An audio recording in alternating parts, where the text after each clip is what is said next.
We had multiple shock WWE star debuts at NXT Heatwave, plus Brandi Rhodes making an in-ring return, and a WWE Hall of Famer is making an AEW Dynamite appearance tonight. British invasion of NXT! It's happening! It's happening! We're all here! We're all here! Tell you what, we love a heat wave in the UK, don't we? Because a bunch of people from our green and pleasant land rocked up in Orlando yesterday. They're going to burn, I tell you. Are you expecting people to drink those now they've been exposed to a concrete table? If anything, I'm going to sell them for more. Oh, yeah. Have a tea bag rubbed by Ross. So, multiple stars from NXT UK made their presence felt at NXT Heatwave last night. Let's go through a few of them. Gallus making an appearance. Yeah. Joe Coffey, Mark Coffey, and Wolfgang, hello Barry, attacking Diamond Mine. What a heartbreaking segment, though. Diamond Mine saying to Roddy Strong, "You'll stab us in the back if it's the first thing you'll ever do. We don't trust you there, Roddy." And now they've got to be together because Gallus have attacked them from the rear. They certainly did, and they can't. The thing is, I like the bit because Roddy didn't look like he was going to help him, and there was a bit of. Well, he's always been silent towards Martin Kemp. I've always thought Damon Kemp, for people like to use his proper name. I call him Martin Kemp. Loves sofas, so he does. He certainly does. So Gallus making a strong appearance. Then later on in the night, they would get into it with Brooks and Dunn, aka Jensen and Briggs. I like calling them Brooks and Dunn. Brooks and Dunn, famous country western singers. They sang "Red Dirt Road." It's where I drank my first beer. That's him. Black and Decker. That's their tag team partner. Should we call them Black and Decker from now on? Brooks and Dunn. Yeah, either way. They attack the NXT UK tag champs, and they're set up for a match next week. So Gallus challenging for the NXT UK tag titles in America next week. The hits didn't stop there. Blair Davenport rocking up, just as Indy Hartwell received a lovely letter seemingly from Dexter Lumis. Seemingly, that's his signature styled artwork you can see on that picture there, presumably. But then Blair Davenport rocks up. She rips it in half, and Indy Hartwell's like, "Who the bloody hell are you? Hey, who the bloody hell are you?" And she's like, "I'm the future NXT Women's Champion, Blair Davenport." She's a sassy walk off into the night. Very sad. Some would say she's still sassy walking off at this very point. But then the main event after Bron Breakker retained his NXT title, one final shock of the night. Who was it, Ross? Trumpet Man himself. Trumpet Man? I don't know. It's just got trumpets in his theme, hasn't it? Tyler Bate rocked up with a championship belt that doesn't officially belong to him just yet. But let's just pretend it does, because dozens of people watch NXT UK on the weekly, so it doesn't really matter. Sorry to the dozens that do if you're watching this as well. I feel rough for the dozens because I'm amongst the dozens.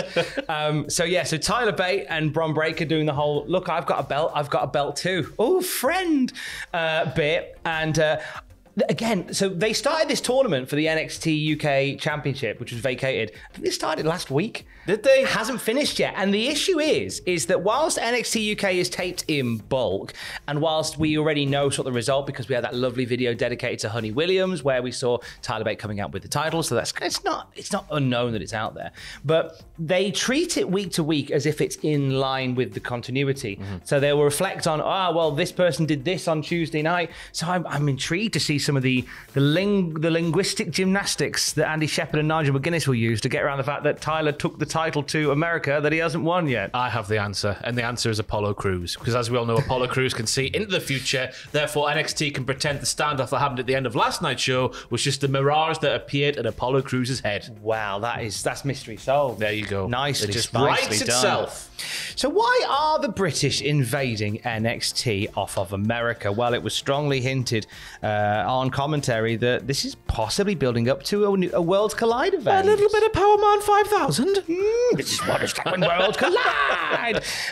So last time they did one of these was pre-pandemic. It was January of 2020, and it saw that belt up between the Undisputed Era and Imperium. And I feel like they're building towards it again. They have hinted that they want to do an NXT Premium Live event on the same night as All Out, because screw AEW, screw the UK roster, go to America when we're in the UK. It's like the family member that you don't want to meet your Auntie Belinda. You send them out to the shops before she turns up, and also screw our sleeping patterns. Now covering 3 events cross country. I don't know what's wrong with you, Tom. There's not enough wrestling as it is. Oh, it's not enough. Do with the 3 major promotions. That'd be amazing. But yeah, it looks as if they might be running something to happen on the same night as All Out with NXT and NXT UK. And I know what you're all thinking at home. Apart from the dozens and dozens who watch NXT UK on the weekly, you're thinking, oh, worlds collide, who wants to see that? But I remember the sentiment being very much the same before that one there, yet they pulled it out the bag, didn't they? It was a fantastic pay-per-view. They really did. I don't think the roster is as strong on either side as it was in 2020, is my only concern, because I was kind of going through NXT UK, NXT 2.0, sorry, is a lot better. It is a lot stronger. It's just and a lot deeper as well. Like I was looking at the NXT UK roster, and I was thinking, what matches could we do? And the obviously they're setting up Gallus and Diamond Mine, and we're setting up for Bron Breakker and Tyler Bate. And I think, what do you do outside of that? I think maybe Tony D'Angelo versus Trent Seven, the Mob versus Peaky Blinders. Only if Trent Seven hammers it home by coming out, dressed as, Tommy Sibley, whatever. Oh yeah, Tommy Shelby. Tommy Sibley. Or Tommy Sibley, his lesser-known friend.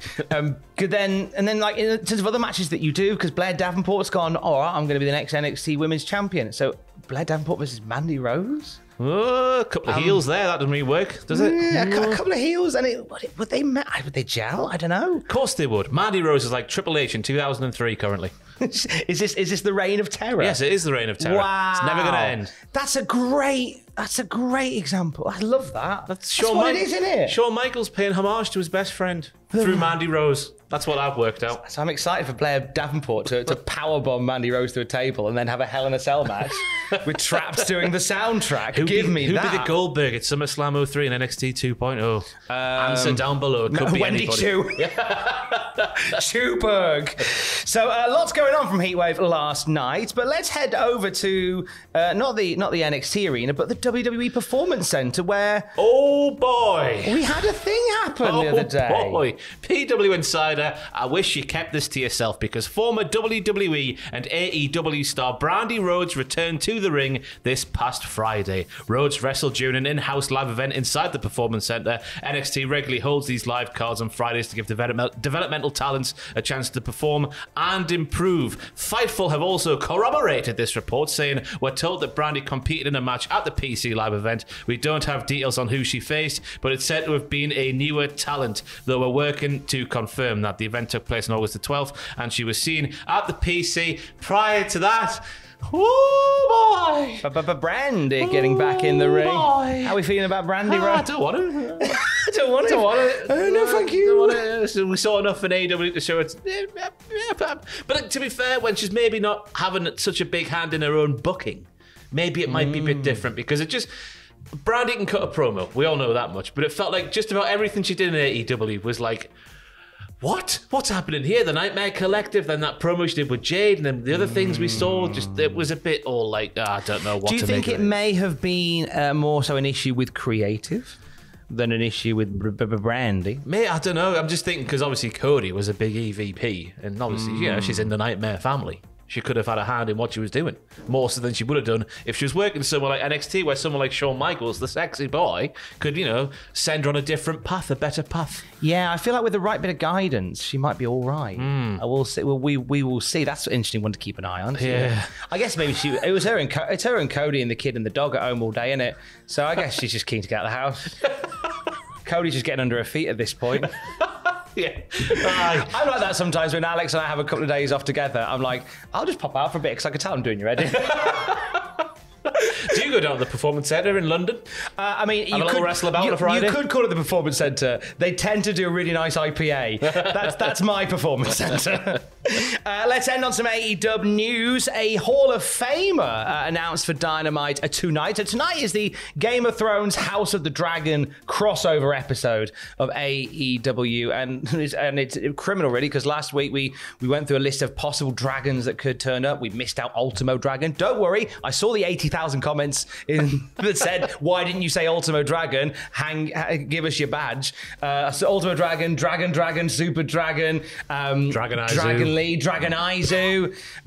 Ricky the Dragon Steamboat seems the most obvious, and he's there tonight. Yes, he's going to be there, and he is going to be a thing, Tom. He's what going to the be hell? a timekeeper. Because as we all know, dragons, they sit in their caves, and they might some have big piles of gold and whatnot, but others have clocks. And Ricky the Dragon Steamboat has a clock in his lair. Don't you dare try and cross the dragon, because he'll tell you the time and tell you when to come back when he's ready for you. That famous Ricky Steamboat catchphrase, don't cross the dragon or he'll tell you the time. Yes. Ricky's going to be on tonight. I doubt he will just be, pressing go on the stopwatch. I feel like there'll be something, a little altercation of some sort. So is this for Bryan Danielson versus Mr. Garcia? He didn't specify what match it was for. I would assume so. So American Dragon versus Daniel Garcia with Ricky the Dragon Steamboat as the timekeeper. Yeah, I think so. I would like to see Luchasaurus have a match, but Ricky the Dragon carry him out there like he used to back in the 80s. He's got Luchasaurus under his arm. Yeah. Running at Jay Roberts with his snake. The charge! Do it, you cowards. Someone dresses Andre the Giant, comes over the top rope. Let's get the Giant. Hey, they've got Paul White on the books. Andre the Giant's son. So you've got that tonight, the 2 out of 3 falls match with Garcia and American Dragon, but also Andrade El Idolo, Russian Dragon Lee, another dragon, facing the Young Bucks and their mystery partner. If it's not Kenny Omega, who could it be? It's Kenny Omega. It's got to be Kenny Omega. If they don't, they've turned heel as a company. That's what I'm going to read into it, because that tease at the end of BTE this week that we've all seen on social media, I assume, they played the Sting to his intro. They did play unless the it's going to be Sting, unless that was a way, there's a Sting, but here's a different Sting. That would make no sense. I'm talking bollocks. They might do that. Oh, gosh. Well, all eyes on Dynamite later on tonight, and more eyes on Cultaholic.com for the latest wrestling news throughout the day. Stay safe. Love you. Bye. I will screw you.